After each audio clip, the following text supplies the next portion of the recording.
Have you ever thought that helping someone on a deserted road at midnight could be the biggest and final mistake of your life?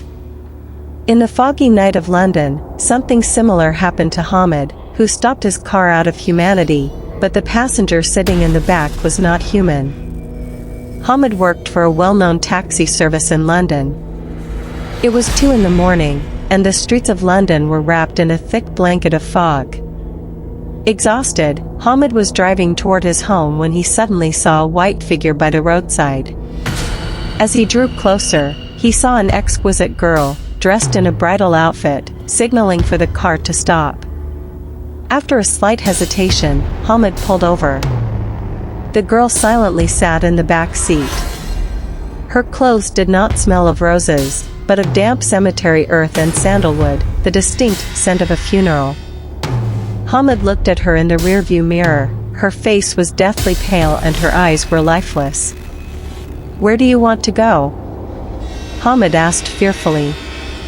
In a voice as cold as ice, the girl simply said, "To the last gate of the city cemetery." A shiver ran down Hamid's spine.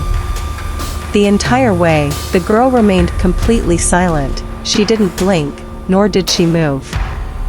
The temperature inside the car suddenly dropped so low that Hamid's hands began to tremble on the steering wheel.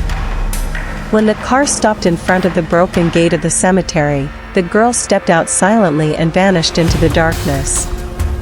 Hamid thought she might be a distressed girl, but as soon as he glanced at the back seat, his heart skipped a beat. A faded, old wedding card stained with blood was lying there. The card featured the same girl, but the date printed below was 20 years old. Terrified, Hamid sped away and drove straight to his old ancestral mansion, where he lived alone. Reaching the door, he realized he had left his own ID card back in the taxi. As he opened the door, Kaka, the servant who had died years ago, was standing right there. "Sahid, the bride has arrived. Your wait is over." The lamp in Kaka's hand blew out, and in the darkness, only those red eyes glowed, the same ones Hamid had seen in the taxi's mirror. The next morning, the police found Hamid's taxi outside the cemetery. The car was empty, but Hamid's ID card lay on the back seat, right next to an old bridal dress covered in graveyard soil. There was no trace of Hamid, but the local gravedigger claimed he had heard someone screaming from inside a fresh grave that night.